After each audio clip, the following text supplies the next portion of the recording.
Nuuspod. Die tuiste vir Afrikaanse stories agter die nuus.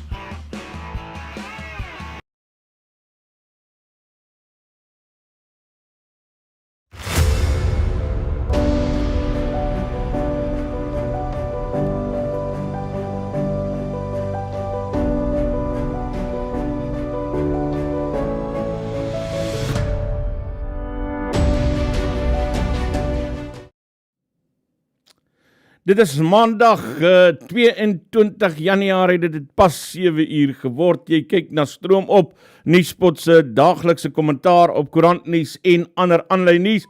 En baie welkom aan almal wat ouder gewoonte na die program tydens sy regstreekse uitsending kyk. Ons het nou al so amper 2000 mense wat in hierdie uur wat ons regstreeks op is, inskakel, so deur die loop van die uur. Kry ons amper 2000 mense op 'n daaglikse basis in hierdie uur, en dan natuurlik deur die res van die dag. Lekker, ons is op pad na 36,000 subscribers toe, so druk hy subscribe knoppie. Vanoggend in die nuus, die leier van Chain Starts Now sê Suid-Afrika het regering nodig wat dienste kan lewer. 'n Nuwe meningspeiling toon Donald Trump gaan die New Hampshire voorverkiesing wen, en die DA-leier sê Suid-Afrikaners het gewoond geraak om sonder betroubare krag klaar te kom. Die leier van Chain Starts Now, Roger Jardine, sê Suid-Afrikaners het 'n regering nodig wat dienste kan lewer in hulle gemeenskappe reg oor die land, terwyl hulle voorberei vir vanjaar se verkiesing. Jardine sê die party sal die ekonomie regryk en meer werksgeleenthede skep. Die land 'n veiliger plek maak om in te woon, 'n vangnet skep vir diegene sonder inkomste sekuriteit en behoorlike basiese dienste lewer, soos gesondheid, onderwys, water, krag en sanitasie. Volgens Jardine het burgers 'n nuwe regering nodig wat toon dat hy omgee en empatie en 'n diep verbinding het met mense se daaglikse stryd. Die parlement se portefeulje komitee vir basiese onderwys besoek hierdie week skole in KwaZulu-Natal, die Oos-Kaap, Limpopo en Noordwes. Die komitee sal skole se infrastruktuur assesseer, die uitskakeling van pittoilette in die Oos-Kaap ondersoek en vloedskade by skole in KwaZulu-Natal bepaal. Komiteelede sal ook kyk na die lewering van leerder-onderwyser leermateriaal, voedsel, leerdervervoer en spesiale skoolondersteuning. Hulle sal ook met rolspelers vergader om die stand van vanjaar se onderrig te bespreek. Die Vryheidsfront Plus beskou die skielike sluiting van die laerskool Tsitsikamma in die Oos-Kaap vir 'n nuwe hoërskool as ontwrigtend en skandelik en sê dit ontwortel die huidige leerders. Die party is gekant teen die kort kennisgewing en verbind gebeure met sy weerstand teen die wysigingswetsontwerp op basiese onderwyswette. Die Vryheidsfront Plus lid Jaco Burger sê hierdie skielike sluiting beklemtoon die regering se mislukking in onderwysinfrastruktuurbelegging. Burger voer aan laerskole lê die grondslag vir latere onderwys. Die DA-leier John Steenhuisen sê Suid-Afrikaners is gedwing om daaraan gewoon te raak om sonder betroubare elektrisiteit en water klaar te kom. Steenhuisen het 'n betoging gelei gemik op die ontbinding van die ANC EFF eThekwini munisipaliteit en die amptelike bekendstelling van die party se veldtog om KwaZulu-Natal in die 2024 algemene en provinsiale verkiesings te red. Hy sê die ANC het homself oortuig, Suid-Afrikaners sal nooit aanspreeklik gehou word vir alles wat hy van hulle weggeneem het nie. Intussen het Eskom vanoggend om 5 uur met fase 2 beurtkrag begin, wat tot verdere kennisgewing sal voortduur. Die kragvoorsiener het laat Saterdag aand beurtkrag opgeskort en gister vir die grootste deel van die dag daarmee volgehou. Eskom sê die opskorting van beurtkrag was te danke aan 'n laer as verwagte aanvraag en verdere effense verbetering in opwekkingskapasiteit. Die nutsmaatskappy voeg by, hy sal kommunikeer indien die netwerk enigstens beduidend verander. 'n 30-jarige vrou wat gearresteer is omdat sy na bewering 'n dodelike brand begin het wat 'n gebou in Commissionerstraat in Johannesburg se middestad verswelg het, sal na verwagting vandag in die Johannesburgse Landdroshof verskyn. 2 mense is dood, 4 is beseer en minstens 15 is uit die 2-verdieping gebou gered. Die Johannesburgse burgemeester Kabela Kwamanda sê die beweerde eienaars van die gebou kon nie voldoende bewyse lewer dat hulle wel die eienaars is nie.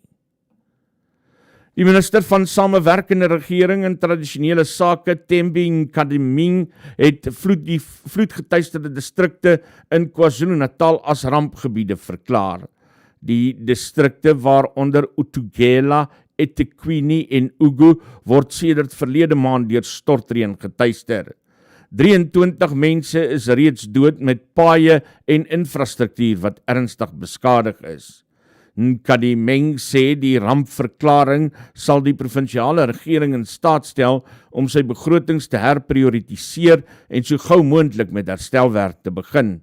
Die skade beloop nagenoeg 2,5 miljard rand. Rusland se ministerie van buitelandse sake het die dodelike aanval op 'n mark aan die buitewyke van Donetsk in die ooste van Oekraïne as 'n barbaarse terreuraanval teen burgerlikes veroordeel. Minstens 25 mense is dood en sowat 20 beseer, insluitend 2 kinders. Donetsk is een van die 4 Oekraïense streke wat Moskou in 2022 as Russiese grondgebied verklaar het. Die anneksasieproses is sonder internasionale reg onwettig. Die ministerie van buitelandse sake het Oekraïne daarvan beskuldig dat hy die aanval met westerse wapens uitgevoer het.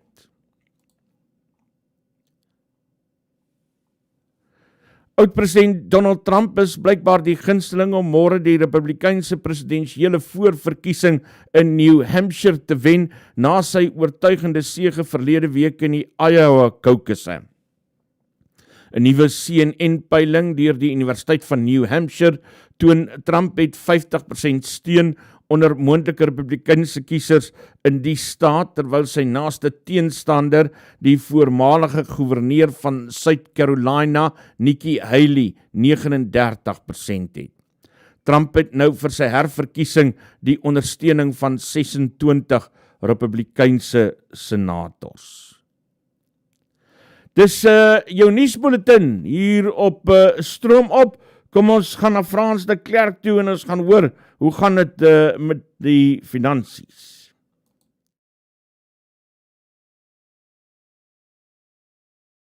Goeie markte soos ons hom ken, stoom eenvoudig na boontoe en hoe langer ons na die situasie kyk dat die Amerikaanse markte hardloop en die ander markte sukkel, klink dit vir ons al meer of al die groot geld aanhoudend Amerika jaag omdat daar 'n bietjie meer sekerheid is en dat die ander markte die koue skouer kry van groot beleggers. Nou ja, Dow Jones 395 punte beter, 1% sterker op 37.863, S&P 558 punte beter, 1,2% sterker op 4.839 en die Nasdaq 1,7% sterker, 255 punte op 15.310.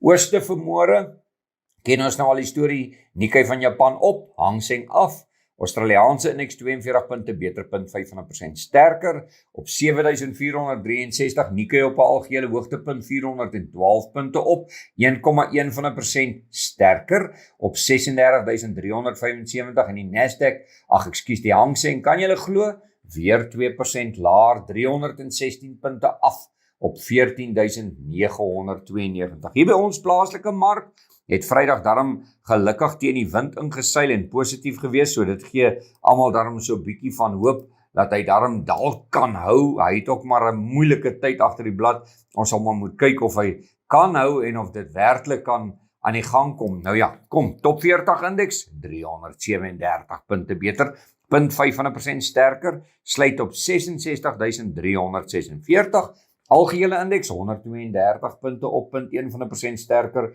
op 72.476. Nou ja, Bitcoin vanmôre, 41.089, kan julle glo, hy sal amper $8,000 af binne in 2 weke, 1,4% laer, $620 laer op 41.089. Goudprys 2028, lyk so of hy so bo daai 2000 vlakke wil amper vaskop. Silwer 22,69, Platinum bly daarom bo daai 900 vlak, 907 vanmôre, en die palladiumprys lig sy kop so effe met $1 op 949. Brent olie, dis so amper asof hy gepleister is om hy 77, 78 vlak, 78,54 vanmôre, dis maar eintlik onveranderd. Vir die rand vanmôre, R19,03 teenoor Amerikaanse dollar, 'n euro R20,76 en 'n Britse pond R24,20. Wel vir die boere, Vrydag 'n gemengde prentjie, wit mielieprys R39 beter op 3.685, onthou dit steeds maartkontrakte, geel mielieprys R40 beter op 3.580, soja R79 laer op 8.350, en dan die sonneblomprys R62 swakker op 8.440 en die koringprys eintlik maar onveranderd R3 op 6.185. Nou ja, soos die ekonomiese nuus maar altyd minus op 'n maandagooggend, sal ons môre meer hê. Geniet gerus ons dag en besoek ons webtuiste www.fransklerk.com vir meer inligting en ons gesels.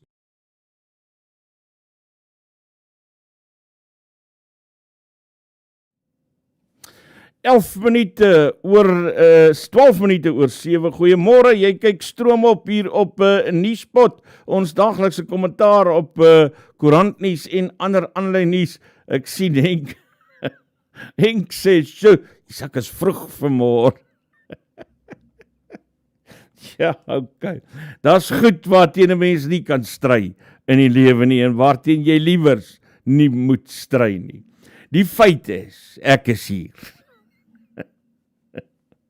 Vir die ouens wat regstreeks kyk. Ek begin my dag met 'n slukkie kaptein se moer, is lekker om julle te sien. Lekker besige naweek gehad. My kind het 21 geword en ek het gou Pretoria toe gezarts om vir hom te gaan geluk sê. So 'n bietjie daar in Pretoria rondgehang voor ek gister teruggekom het. Lekker om julle almal te sien, baie welkom by vanoggend se program. Ons gaan sportnuus toe. Hier is Johan de Plooy.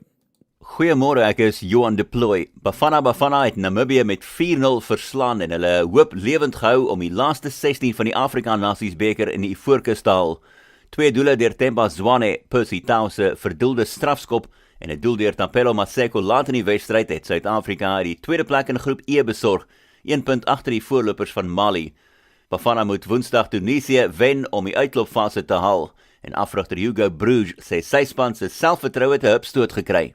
We were a little bit nervous in the beginning of the game, but more and more, and certainly after we scored the first goal, we were released, played a very good game, a good win, important for the goal difference, and now, yes, we have a boost of confidence for the game of Wednesday against a very strong opponent. In cricketnuus, die Paarl Royals het hulle eerste Kaapse derby wedstryd ooit gewen teen My Cape Town op Boland Park met 'n 59 lopie bonuspunt oorwinning om hulle posisie te verstewig bo aan die punteleer in die SA20. 116 lopie openingsvennootskap tussen Jason Roy en Josh Butler het die fondasie gelê vir die Royals se totaal van 162 vir 3. In antwoord daarop is My Cape Town uitgebal vir net 103 vir hulle derde nederlaag van die seisoen. Dricus is Suid-Afrika se eerste UFC kampioen nadat hy die middelgewig titel gister gewen het. Hy het die verdedigende kampioen Sean Strickland van Amerika geklop in 'n klipharde 5-ronde geveg in Toronto, wat geëindig het in 'n verdeelde beslissing. Du Plessis was ekstaties toe hy die goue gordel omhoog gehou het as UFC wêreldtitelhouer. I honestly thought I did enough, but it was a close fight, I'd make no mistake. But I thought I had it. And when they said and knew, it felt like 15 years of work, of dreaming, of sacrificing, of everything came together in one single sentence. It's incredible. En in rugby is die Stormers wat teruggeveg het om vir Stade Francais te klop in Parys, om so 'n tuisuitspeelwedstryd in die Kampioenebeker te verseker. Dan het Marcel Coetzee in die Bulls opwinnende kragmeting teen Bordeaux-Bègles op Loftus 2-3 ingeryg, wat gehelp het om hulle 'n bonuspunt oorwinning van 46-40 te gee, om te help dat hulle ook kwalifiseer vir die uitklopfase. En dis jou jongste sportnuus.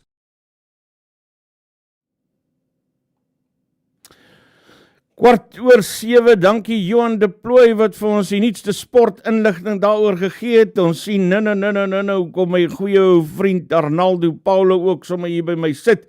Dan gesels ons sport soos goeie braaivleiskenners dit betaam. Jy weet, dis mos die ouens wat die beste sport verstaan. Die mees ingeligte sportontleeders is daai ouens wat om my vuur sit. Met 'n glas in die hand. En kyk ons die wêreld so en ons weet alles wat verkeerd en reg gegaan het in 'n sportwedstryd. Ja, hier kom my vriend Arnaldo, dan gesels ek en hy verder daaroor. Intussen gaan ek gou vir jou kyk wat staan in vanoggend se koerante.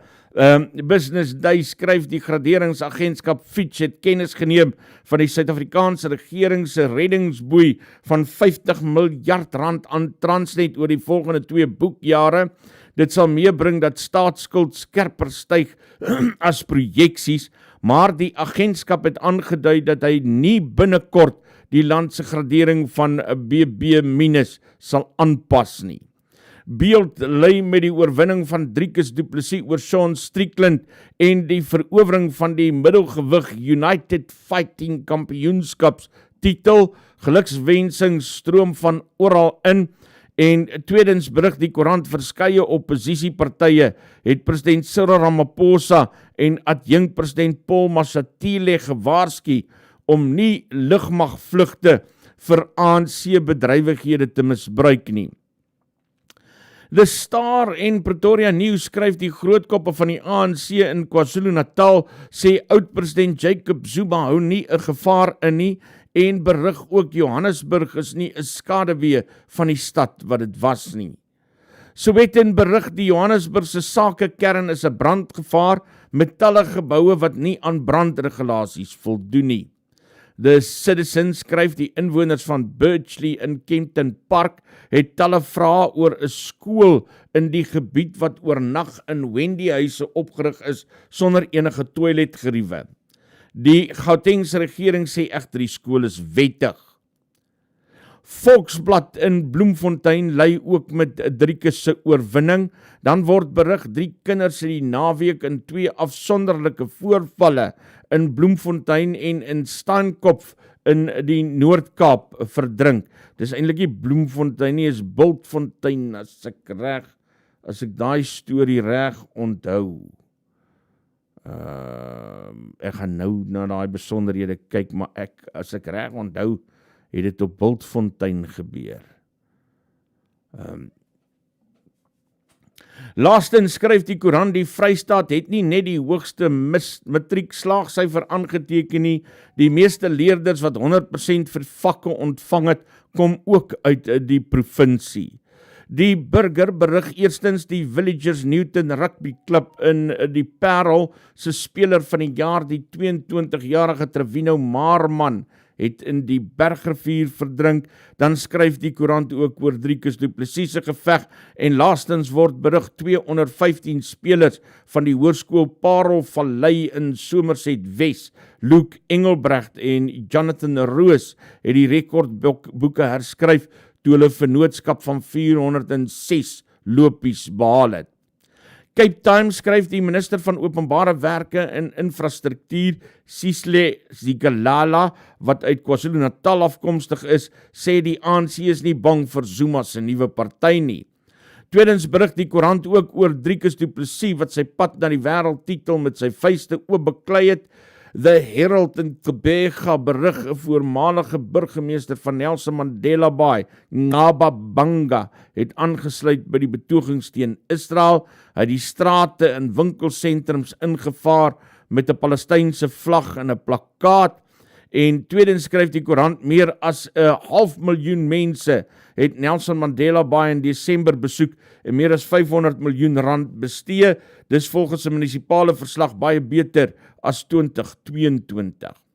Daily News skryf 'n verpleegster en haar neef wat aangekla word van die moord op haar man sal na verwagting vandag 'n lot verneem in die plaaslike Hooggeregshof en dan uit Namibië uit word berig na mate die skepe wat vir Asiatiese markte bestem is, toenemend die Kaap die goeie hooproete kies om die konflik in die Rooi See te vermy, verkies hulle om eerder in Walvisbaai aan te doen as in Kaapstad.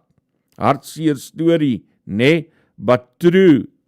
Marula Media, beurtkrag Eskom spring van een fase na die ander, en 'n jaar later en 'n seun kry steeds nie plek in die skool nie. Dis die storie van Wian Biljon, 15 jaar oud.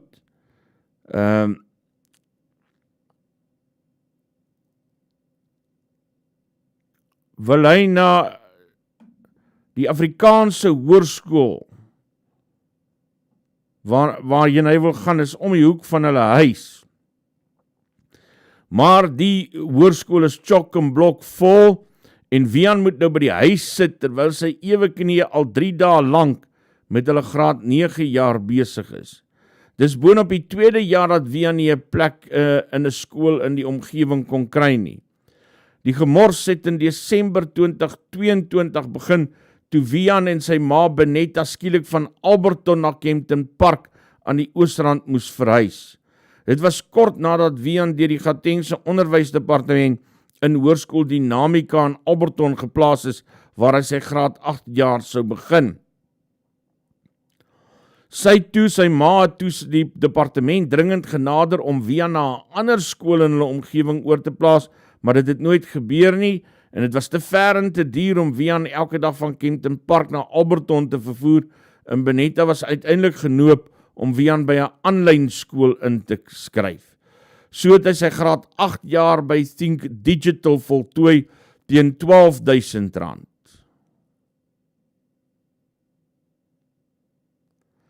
En sy kan dit nie vanjaar weer bekostig nie, maar die skole in haar omgewing sê hulle het nie plek vir Wian nie. Dis een van Marula Media se stories, en dis wat in vanoggend se koerante staan. Ek is nou terug, en gesels ons verder.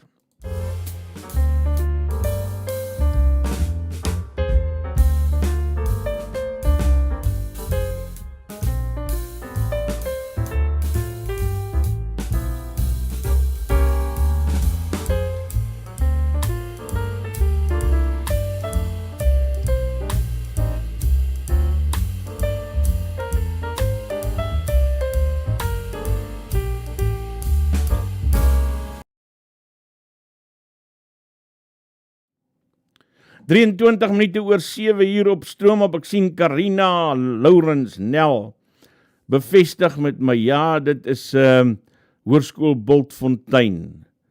9-jarige graad 3 leerder wat daar verdrink het, en ja, dit sy maatjie, hy en sy maatjie het op een of ander manier onder die swembadseil beland. Onder die net. Baie vreemd. En as ek dit nie mis het nie, dan is dit die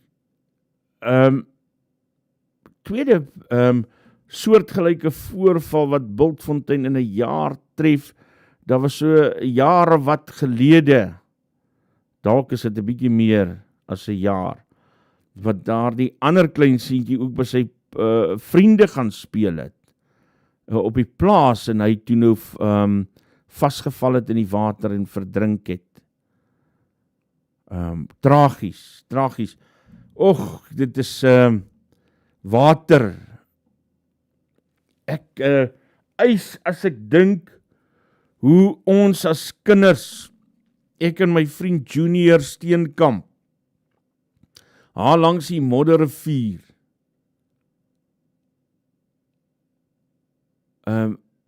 ons het in die rivier gespeel, iets allerverskrikliks.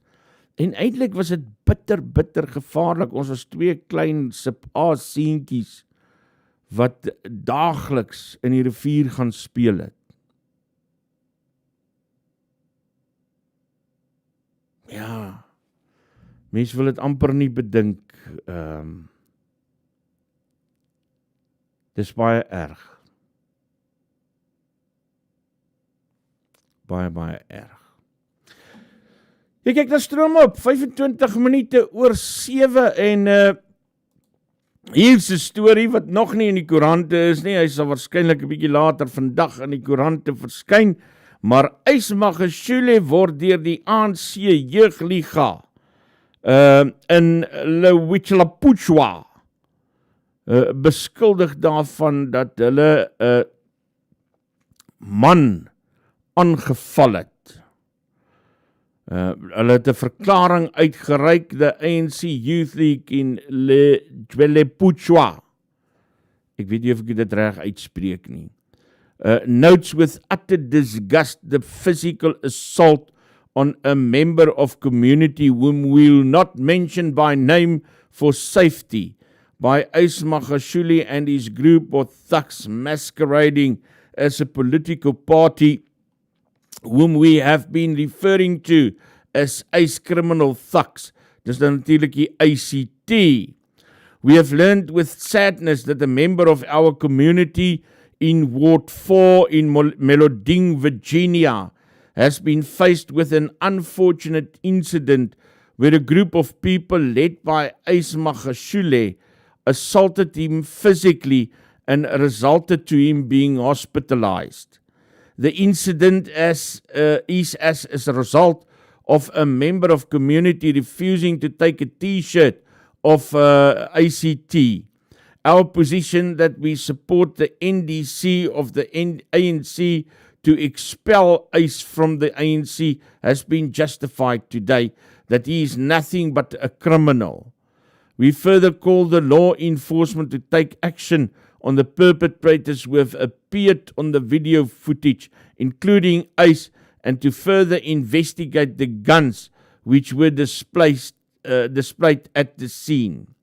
Daar is 'n video wat hulle wys, ek gaan dit nie wys nie, omdat daar 'n bietjie geweld in is, en dis altyd moeilik om YouTube te oortuig dat hulle dit moet laat deurgaan. Altyd so 'n bietjie van 'n stryd, maar daar is ook 'n saaknommer geregistreer aldus hierdie groep Meloding Stasie en 'n saaknommer 841-2024 is aldus hierdie berig toegeken aan die klag. Nou, die video wys nie duidelik of Ysmagashule self by daardie aanranding betrokke is nie. Daar is wel duidelike beeldmateriaal van lyfwagte wat besig is om die man aan te rand terwyl hy op die grond lê, skop en slaan hulle hom. So ons sal kyk waantoe gaan hierdie storie. Maar die groot storie van die naweek, dit is Dricus se oorwinning oor Sean Strickland. Nou moet ek met jou in alle eerlikheid vir jou sê, nee. Ek het wel geweet wie is Dricus op 'n manier, omdat ek al hier en daar onderhoud met hom gesien het, wat iemand gevoer het, of 'n koerantberig wat oor hom gehandel het. Maar ek is nie 'n UFC kyker nie. Ek kyk kwaliek boks, ek kyk nooit boks nie. Ek het nog altyd gedink boks is vir my te erg, is so stupid. Twee ouens so staan en hulle breins uitslaan. Het ek nog altyd gedink. So, ek het dit nooit gekyk nie. Dis toe nou eers onlangs, toe die kans vir Dricus toe nou kom om die wêreldtitel geveg te doen, dat ek toe nou vir die eerste keer regtig gaan aandag gee het aan UFC. Die ander deel wat ek van iets soortgelyk weet, want dit is blykbaar, en dit is nie dieselfde nie, is hokgevegte. En ek weet maar net daarvan, omdat ek in my boek Ralph Heinz oor Frikkie Lutski geskryf het, wat 'n kampioen hokvegter was. En dan nou flieks wat hy ou gesien het. En toe het ek nou vir die eerste keer, toe ek nou verneem van Dricus, wat nou 'n kans het op die kampioenskapstitel, het ek toe nou regtig so 'n bietjie gaan kyk na UFC gevegte. Goeie genigtig mense, dis brutale goed. Absoluut brutaal. En as jy nou wil weet hoe brutaal en verstaan, dan moet jy nou net na Dricus se gesig kyk na gister se geveg. Goeie gefrieke nigtig, daai ouens speel nie met mekaar nie. Dis nie ligte houtjies wat hulle mekaar gee nie. Maar nietemin, dit was vir my baie interessant geweest, hoe hele Suid-Afrika, waarvan goed, ek is oortuig daarvan, 2/3 ook nie regtig geweet het van UFC gevegte voor die naweek nie. Maar hulle het almal gaan ondersteun, en almal is bly oor Dricus wat gewen het. Maar ek het die geveg gekyk, en ek moet sê, ek gaan nou so 'n bietjie met Arnaldo daaroor gesels. Ja, dit was 'n goeie geveg, in terme van strategie en tegniek en so aan. Maar voordat Arnaldo nou by my kom en ons nou verder oor die geveg gesels, wil ek gesels oor die politiek wat nou agter hierdie geveg losgemaak is.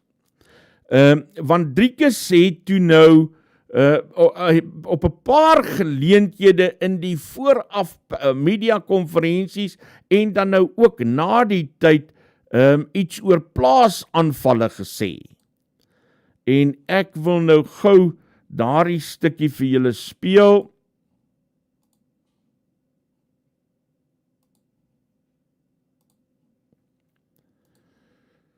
Daar kom hy, en ek speel gou. South Africa is going through so much. If you look at a political stance, we have 4 murders that's really taking the whole country by storm. It's something unbelievable. People are getting murdered daily, and it's almost like I feel because it's Africa, a lot of the world doesn't see it, and it's like nobody in the world really knows what's going on there. And I just want to shout out to South Africa, to my South African people, the folks, and say, guys, stay strong.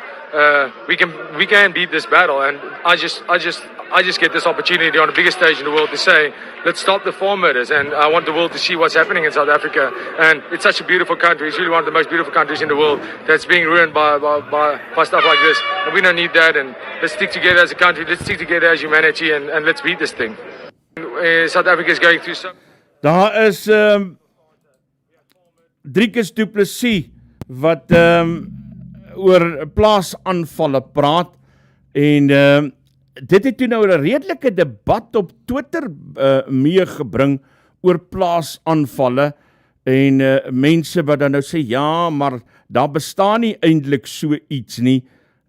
Julle weet daai hele ou politieke debat oor dat party mense sê daar's 'n volksmoord, en ander sê nee, maar daar is nie so iets nie, en dan's daar mense wat sê daar bestaan eintlik nie plaasmoorde nie, dis maar net 'n gewone rooftog wat skeef geloop het. So daai hele debat debat is weer oopgemaak met dit wat Dricus toe nou gesê het oor plaasaanvalle. En alweer mense wat teenoor mekaar te staan kan kom. Nou kyk, en ek het dit al in die verlede vir jou gesê, ek is die eerste een wat ook nie graag 'n politieke speelbal van plaasmoorde wil maak en plaasaanvalle wil maak nie, vir een rede, omdat dit 'n verskriklike sensitiewe kwessie is, dis 'n verskriklike komplekse kwessie, en dit behoort nie 'n politieke speelbal te wees vir enige groep nie. Want die gevolge daarvan, die uitvloei daarvan, is net te erg. Dit aan die een kant.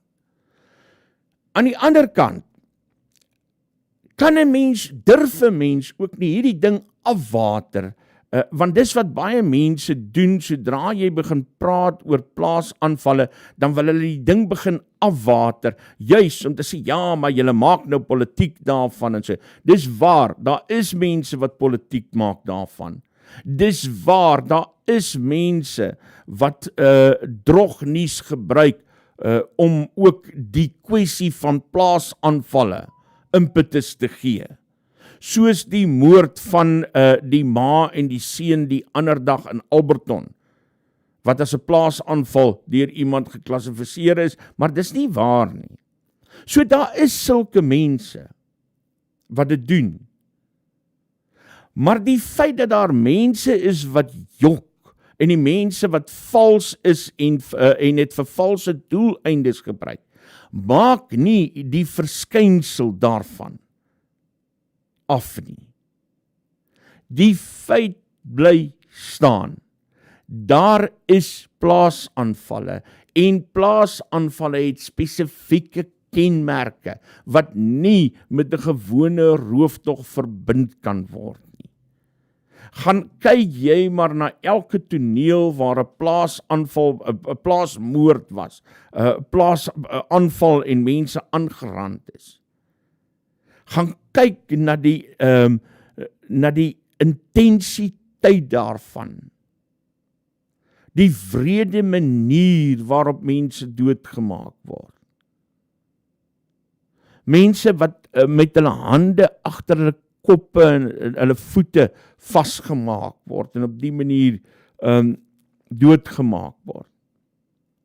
Mense wat met ysterpale geslaan word, mense wat met strykysters gebrand word, kinders, onskuldige kinders soos Wilhelmien wat doodgeskiet word, en nie per ongeluk nie, doelbewus, 'n verlamde man in 'n rolstoel, wat doelbewus gemartel en vermoor word tydens 'n plaasaanval.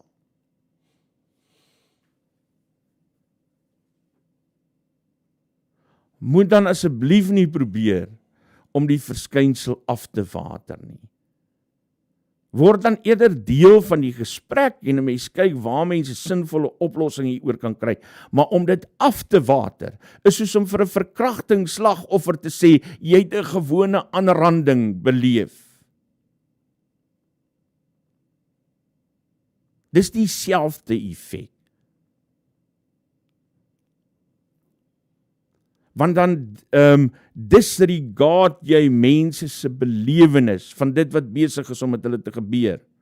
Dan is jy besig om mense se broosheid, mense se weerloosheid te negeer en te sê, jammer, dis nie belangrik nie. Daarom is dit belangrik dat iemand soos Dricus en almal anders wat vir die saak staan aanhou om daarop te wys. Ek stem heeltemal saam. Dis nie reg om dit om op 'n politieke vlak uit te byt nie. Dis te sensitiewe kwessie. Maar hou op, julle mense wat so die hele tyd vir ander wil wys wat onwaar is oor plaasaanvalle. Hou op om dit af te maak as 'n verskynsel wat sommer net so hieronder is, want dit is nie dit nie.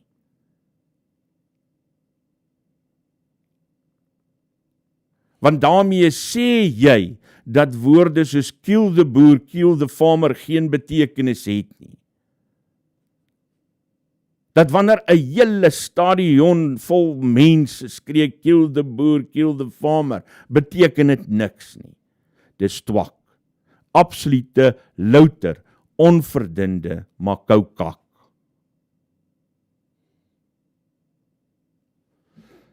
So, net weer om op 'n nuusvlak uit Dricus se geveg uit hieroor te kan gesels. Dan net om iets positief verder te sê, dat hy nou nie net op die negatiewe konsentreer nie, die ander ding wat 'n mens uit Dricus se geveg uit kan haal, is sy trots as Suid-Afrikaner, die feit dat hy met daai vlag loop so ver as wat hy gaan, en dat jy kan hoor, hy is 'n Suid-Afrikaner in murg en been. En dan die feit dat swart en wit en bruin en almal in hierdie land weer op 'n verenigde front gaan saam staan het om hierdie geveg te ondersteun.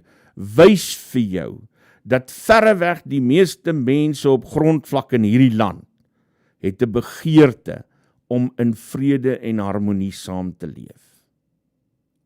Dis tyd dat ons hierdie klomp makmoegoes wat die hele tyd wrywing en tweespalt veroorsaak, moer toestuur en klaar kry. Lekker, dis my preek oor Dricus vanoggend. Hallo my ou vriend Arnaldo. Môre. Hoe loop dit? Ek wou net sê, ek dink net ek sit hier so en mooi lyk. Ek wonder wat aangaan hier so. Ek het nou aangekom. Maar jy lyk vreeslik mooi, moet ek sê. Dankie, ek het gedink, jy weet wat. ek die vrou het ook seker ekstra vir jou gekyk vanoggend. Nee, dit werk nooit nie. Dit sal nooit, nee. So ja, nee, ek was Mozambique toe vir my dogter se verjaarsdag. So daar het ek, well, the only time I took over the TV was on Sunday morning, which I woke up at 3 o'clock to watch all the pre-fights and then only watch the fight at like 9 o'clock or 8 o'clock or whatever. So dat was baie MMA. Maar my kleinkinders, hulle vat die TV oor, so ons watch nie baie sport in daai huis in Mozambique, want my skoonseun en ek het net die rugby, die box, die MMA gewatch. The rest of the time it's cartoons, bro. So, soos kan cartoons. Ja, ons gaan nou vertel oor alles van Bluey tot Huey tot enige iets wat ons gaan praat. Hoorie, maar was dit nie terrible om 5 uur op te staan, hè? En te wag vir daai geveg. Kan jy jou verbeel? Ek kon nie slaap nie, 3 uur was ek wakker, want ek het lang gewag vir hierdie fight. Toe was ek wakker 4:15, toe was ek weer wakker 5 uur, toe gaan ek af, nou switch it, and guess what, there's still 3 fights to go, 4 fights to go. Nee, maar it was alright, it was good fighting. Ek like hy ding van Leon daar so, hy sê, jy weet, baie dankie Leon, dit is 'n goeie een. Hy sê, Dricus is nou nommer 1 in die wêreld, maar nog steeds is hy nommer 18 in Boksburg. Nee, kyk, ons is 'n snaakse nasie, nee, ons kan 'n grap maak. Ons is 'n snaakse nasie. Well, big up to him. I'm sure, I don't know if you've covered the whole fight or if you've covered everything, because I haven't covered anything yet. I've only spoken about his statement regarding farmer tax. I'd just like to ask the politicians, does that mean he's not going to captain the MMA Olympic side? All I want to know. Just want to know is, want ons het nie, ons moet nou weet, as jy iets oor politiek praat, dan word jy nie kaptein. Yeah. So is hy nou nie meer kaptein van die ding. Hy gaan net daai ding moet terug. Ja, nee, hy kan maar fight, maar hy kan nie kaptein wees nie van die span. Ek weet nie, ons moet nou vra, wat gaan aan? Nee, Shabbat, what was your, well, okay, my feelings on the fight. I was a bit disappointed in the first round. I think the occasion got to Dricus a bit. But obviously Strickland was he was still fit and wide awake. He really, with that jab of his, he got to us in the first round. Yeah. En ek dink ook Dricus had daai ding van 5 rounds in his head, and he obviously felt that he couldn't knock him out. It's very difficult for a fighter with a shorter punch than a guy with a longer punch, and that's what Strickland was doing. I think Strickland lost the fight. I'm not saying that Dricus didn't win the fight. What I'm saying is the whole attitude of Strickland when he came in and he was just jabbing. Against Israel, he attacked, but with Dricus he couldn't. Jy verstaan, Dricus het van tweede ronde af gesê, nee, staf dit, nou gaan ek in. Nou sê Strickland, he cut him open with a headbutt. I don't know, I've watched it 4 or 5 times. I got home last night and I was watching it. I don't see that headbutt. I really don't. I think it's sour grapes. With everything in life, but I won the fight. One point, obviously it was a split, that was one of the referees gave it to Strickland and the other two gave it with exactly the same count. So it was a very close fight. But I didn't see the closeness. The only thing that was close about it was the fact that Strickland's jab was effective. Ja. Because there was nothing else from him. Let's be honest. Zero zilch bugger all. There wasn't the norm, and that was the other thing, né?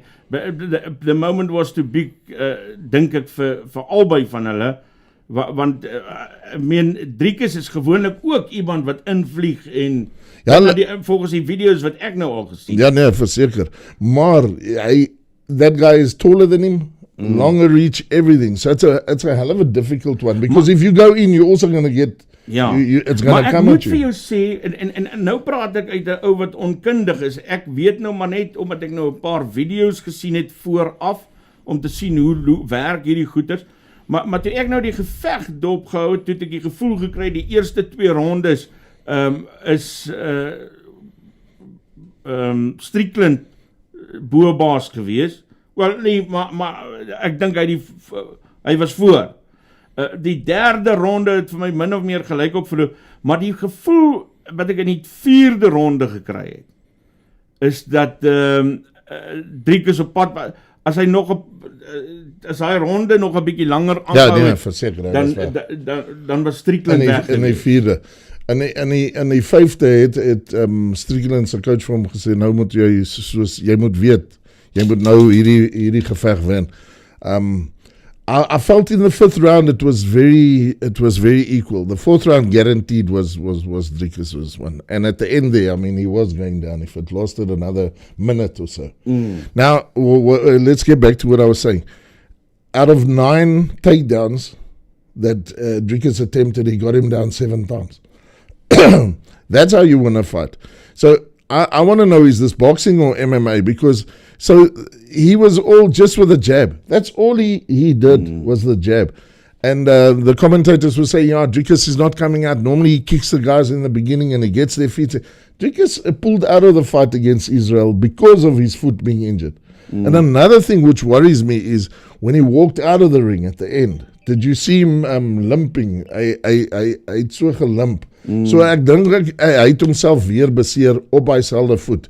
And that is, without that, which is it's an integral part of his attack, is that left foot of his, or right foot, whichever one's injured. But I realize he comes in with the left a lot. But it's worrying me because, I mean, now he's the world champ. He's got to defend, and he's not going to fight against Nakis. He's on a winning streak. He's won 7, which is 6 away from the guy that's the Brazilian guy, Oliveira, that's got the most wins in the middleweight. Ag ja, Dricus, my maat. Ek sê vir jou, ja nee, nou weet hulle wat ons weet, ek sweer. Hulle het nie geweet wat ons weet, maar nou weet hulle wat ons weet. Very, very proud of you. Yes, it could have gone both ways. The fight was... But you must realize, two great fighters. It was a hell of a good fight. Ja, nee, dit was baie duidelik dat hier is nie 2 moegoes nie. Hulle het bepaalde skills wat ek en jy nie het nie. En wat mooi was, die 2 van hulle het mekaar gerespekteer. Ja. In fighting, not in as humans or whatever. But they respected each other enough to Because if you go in, you're going down. It doesn't matter one or the other. They're both wild punchers. They're both tough guys, you know. I'm a bit upset with Strickland afterwards. I mean, be a man. Accept it. You lose a fight, you lose a fight. I'm not into this moaning like the French and everybody moans about why we lost the World Cup and why. Dude, what happened yesterday morning? If I ask you and your grandkids, we're sitting around a braai, same place, same time, and I say to you, who was our first MMA world champion? You're not going to say, yeah, Dricus, but Strickland should have won it. You know what I mean? It's not. The truth in history is Dricus won it. It's the same with soccer. It could have been Strickland just as easy. Yesterday. Just as easy. It was scary. We were sitting watching and hoping. And when he said, and still, you know, when he said the new, that's the only time we knew. Both of them were sitting there in anticipation. That's I mean, 48-47. It's a close fight, and one judge against and two things. Yeah. Then I hear this morning I was listening to Martin Bester on the way here, and they were saying that Strickland's still going on about how Dricus kisses his dad and his brothers and all of that. And yeah, dude, it's a cultural thing. The Afrikaans. I mean, I used to kiss my father. I don't see any reason. And if I see my brother-in-law right now. If I see him, I kiss him on the cheek, okay? He's still getting used to me kissing him, but so it's on the cheek. But if I grip him on the lips now, I'll get a clap from Louis.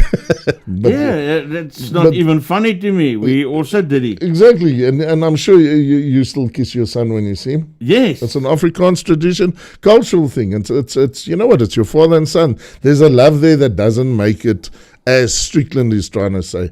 It's so ridiculous. But he keeps maintaining and going on about this, that I say, when a guy hops on one thing, even after the fight, when he hops on one thing, that means, yeah, bro, that closet you're in, I think you must come out, Joe. Listen, but I'm wondering about that closet there, because have you seen that that clip wat hulle van hom gewys het met die joernalis wat gevra het oor sy seun gay was? Nee, ek het dit. Hy vir hom gesê, luister hierso man, jy's fucking spoor. You don't have a fucking backbone. Julle kies iemand soos Justin Trudeau om julle so, nee, hy het 'n hengse ding oor gay wees. No, he's really against it, and I think that's why Martin this morning is also going bosses, because I think it's a sore point there. But yeah, ek is nee, weer eens. Ag nee man. Is hierdie 'n sport wat jy gewoonlik volg? Ek doen. I watch the women fighters are seriously strong. The men, you know what it is? It's not. I love boxing, and don't get me wrong, but it's not boxing. It's all in. The only time I really don't appreciate it is like the first round. He grapples him, he puts him to the floor. They get him into this neck choke, and the guy taps out. That to me, I mean, I'm there to watch 5 rounds like we did yesterday. A bit of boxing, a bit of grappling, a bit of everything. It's all in. Everything, literally, you can do anything in there. There's a couple of, I mean, yeah. Maar daai twee vrouens se fight van gister. Ja, ek soek daai ding was so boring geweest, dit kon nie eens kindjie geweest het nie. Nee man. Die Brazilianer. Daai twee vroue wat that was okay, yeah, that was a total surprise. But on the build up to that fight for those women, I kind of realized, because they built it up, they didn't really show the Brazilian training, because she's an amazing fighter, I promise you now. Ek volg hierdie ding. En daai girl wat daar gewen het, sy het getrain, sy het tires geflip, alles. And that's like the old Rocky story, you know what I mean? It's who wins the fight? The one that's the hungriest, the one that's trained the most, the ones that done it. That Brazilian got a hiding second to none. I mean, to sit the last 10 seconds and lie on the floor and hope I don't get clapped. You saw that? The last seconds of the fight. Sy leraars wants to say, moet my nie klap nie, moet my nie. Dan staan hy Amerikaner go vir en kyk en sê, het jy nou genoeg gehad? Ek meen, wat's nou jou storie? Kom, staan op. Stand up like a man, man. What are you talking about? Dis is 'n willehond wat gaan lewe. Yeah, jy is reg. But then they're saying, and this is the fight I'm looking for, they're saying that in the fights prior to what we watched after 5, because we literally all watched at 5, there was a fight between two ladies where now they're saying the ref should have stopped the fight. That's how gory it was. So dit is die fight wat ek wil, ek gaan dit optel. Maar wat is die verskil byvoorbeeld tussen hierdie UFA en cage fighting en sulke goed? Is dit dieselfde of what, UFA, what is it? Hierdie van Dricus hulle doen mos die UFA. Ja, dis dieselfde ding as like WBC, WBA. It's just different confederations, and yeah, we come out of Africa, so we start in that one. And then you move up to the MMA, which is the top one. Am I right or wrong? That's what I believe. Okay. So there's no difference. No, it's actually cage fighting. Yeah, it's still cage fighting. We do it here as well. Yeah, in South Africa, it's funny how the energy drinks borg alles, want hierso in South Africa borg Dragon. And it's I love watching the sponsors to see who's actually interested in it. And yeah. So nee, shit, ek kan nie glo hy het dit gedoen, want ek was baie bang vir Sean Strickland. Ek was baie bang. Maar ek sê nie Sean het nie opgedaag. Sean he was only allowed to fight the way Dricus allowed him to fight. So Dricus's game plan was better. Even if it is 1 point. I mean, come on, John. We won the World Cup by 3 points. This won his title by 1 point. I suppose it's something like a World Cup final. Correct. You know, any other game you would give the ball air. Yes, it's the respect that you give for that fight, that particular occasion. Like you say, the World Cup final. You go in to win it, not to lose it. Jy verstaan, is dit die regte spreekwoord. Jy gaan om te wen en nie te verloor. Okay. So dan dink jy anders. Ek meen, jy sê vir Villiers, vang hy bal en drop hom nie. That's all. That's what you do in a World Cup final. Okay. That's it. Yeah. So that's what I believe in. What else are we going to move on, or are we sticking to this? Yeah. Do you want to talk rugby? Cheetahs 27-28, but they're still in the top 16. They lost by 1 point. Yes. Right? Yes. The Stormers just won as well. There was two yellow cards right at the end for the Stormers to win. The Bulls did very well, and why I brought up Willie, what's sy naam, daai ou wat jy like, the fullback. Sy naam Willie? Wie's the fullback that you love so much? Van die Springbokke. Nee, van die Springbokke. Wat is Willie se van nou weer? Het slaan ons al toe. Ek het nou net sy naam gesê. Yes, I tell you what. Maar hy het ontsettend 'n goeie game gehad. Hy het 'n 3, he scored a try, and he assisted in a try, a hell of a pass out to the right. Willie Leroux, man. Yeah. Yes. Oh God, whenever I sit next to you, I feel so not intimidated, but so infatuated. So that jy maak my knie lam, man. Wat doen ons met jou? Maar in elk geval, ja. En hulle het gewen. Golf op die golfbaan. Jy kan nie glo nie. Christian Bezuidenhout. Hy het gewen, maar hy het verloor. Ja. Hy het gewen, maar hy het verloor. Hoe werk dit vir jou? In the Express Open in the USA, the PGA. Vertel my hoe werk dit? Hy het nie gewen nie, want die amateur het gewen. Dunlop. Maar hy het die geld gewen om tweede te kom. Hy het tweede gekom, maar hy het die $1.512. Okay. So hy het nie gewen, maar vir hom het hy gewen. Maar ambeteer mag ons nie geld wen. Niks. You have to be a professional. So that light, he went and won the biggest tournament ever in his life on -29. Bezuidenhout takes the bucks home.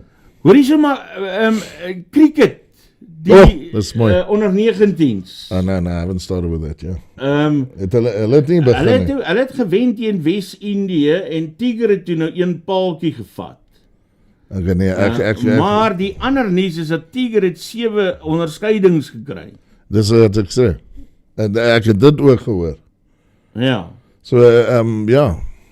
What you can use it or don't use it. I think it's exactly what you're throwing at me. Use it or don't use it. Shame. I really feel sorry for the man. My brother from the UK keeps sending me messages about it and notes about it, and I think this has left a sour taste in a lot of people's mouths. Not even just here in South Africa. And that's what's freaking me out. I don't think it's fair. I don't think politics and sport go together. We should never. We literally. The referendum was held, and that time the white nation voted to allow this so-called democracy that's prevailed in the last 30 years. So we as a nation voted for it, but 99%, and I say this again, we voted due to the fact that we wanted to play sport against the rest of the world. Dis my opinie, ek dink nie dis die waarheid, maar en wat dit is, weer eens, dit was a huge political decision was made. Your personal opinion should never influence your availability for a team. Correct. And that's what I liked about Dana of UFA as well. Because a journalist het ook vir hom gevra, luister hierso, jy laat toe dat ouens soos Sean Strickland goed oor Guy sê en so aan. You give them a leash, he sê. En toe Dana baie verontwaardig gereageer en sê, luister hierso, wat jy eintlik sê is dat jy my kritiseer omdat ek free speech toelaat. Correct. En dis 'n ding wat ons ook al vir mekaar moet sê in die tyd waarin ons leef, nie. Natuurlik is 'n ou lelik as hy lelike goed van 'n ander ou sê. Maar ons gaan te ver met hierdie ding wat ons ander mense wil toelaat wat hulle mag sê en wat hulle nie mag sê nie. Yeah. No, but Dana, that same Dana, okay, I was just sitting thinking, I agree with you 100% in that, and that's what we believe in from the last episode. But he did say that he believes Strickland won the fight, and I go against Dana, because Dana says they went into the last round 2 rounds each, and Strickland won the next round. I'd like to know from you, Donna, is I was under the impression points won the fight and not rounds, because yes, I do agree with you, he might have had a slight advantage, but if you look at the points up to it, it was getting closer and closer, and then we passed, etc. So when you say Strickland won the fight, I'm on top of it again. I say maybe you're trying to, maybe you're just trying to push for the refight, or this is all, Mos, it's all a smoke screen, but ek dink jy het 'n moerse punt daarby. Soos wat jy sê, jy tel nie hoeveel rondes. Ja, 100%. En hy staan daar so, en die hele mense hierdie hele dag en gistermiddag praat hulle oor Dana sê Strickland het gewen. Ja, my pel, jy moet sekerlik weet dis points. Dis 48-47. That was the telling. By 2 judges and the one the other way. Who won the fight? It was on points. Hulle gee mos vir al 5 rondes 'n telling. Natuurlik, jy begin met 0 en jy gaan op. En as jy ou slaan, kry jy 'n punt. As jy doen en al hierdie goed. And let's be honest, the takedowns meant a lot more to me than the jabbing and the boxing. Because Shabbat. And I don't believe there was a headback. I'll stick with that. AFCON Cup. We haven't discussed that. AFCON Cup, Bafana. Bafana. Yesterday, 4-0 against Namibia. But they needed that. If they didn't do that, because they lost 2-0 to Mali in the first game. To Mali. In the first game. So they lost 2-0 to them. So that was a must win. They had to win that game. The funny part is the same guy that scored a penalty against Namibia yesterday was Patrick Tau. He missed against Mali. And if he had have scored the penalty against Mali, it would have been totally a different, verstaan jy wat ek sê? Totally a different, I think a different score. But they're playing on Wednesday against Tunisia at 7:30, if anybody wants to watch that.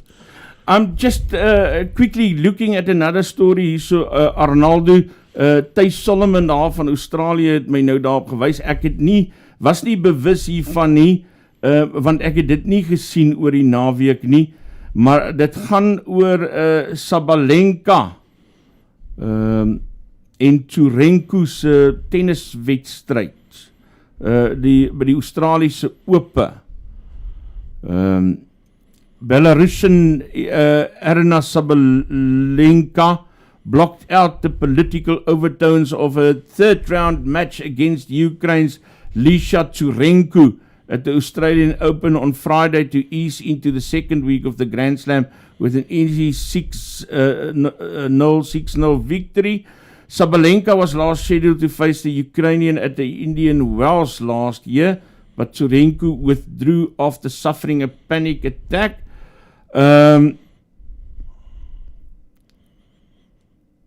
There was no traditional handshake over the net at the end of the match, with the players merely acknowledging each other with a wave before heading off to court. En dit het blykbaar nou nogal 'n bohaai veroorsaak. Daar sien ek by Thys Solomon geen hande skud na die wedstryd, ook die opstaan deur kykers, al slaan 'n speler af. En dit veroorsaak nou nogal probleme. Thys, ek gaan nie daaroor kan gesels nie, ek het dit ongelukkig nie gesien nie, so ek gaan dit eers los vir 'n later stadium, om dalk oor te gesels, maar dankie vir die wenk daar. Dit was lekker om julle te gesels, dit is die einde van ons program. Dankie aan my vriend Arnaldo Paulo, wat elke maandag gaan sport met my kom gesels, want daar is niemand wat beter weet wat in sport aangaan, as 'n ou wat braai nie. Nee, 100%. Have a lovely week. Ek sien julle volgende week. Miskien sien ek jou hierdie week at least so vir 'n bietjie. Okay. Alright, have a lovely week. Cheers, dankie. Steek hom stinkie. Ons praat weer vanmiddag in nuus fokus met mekaar.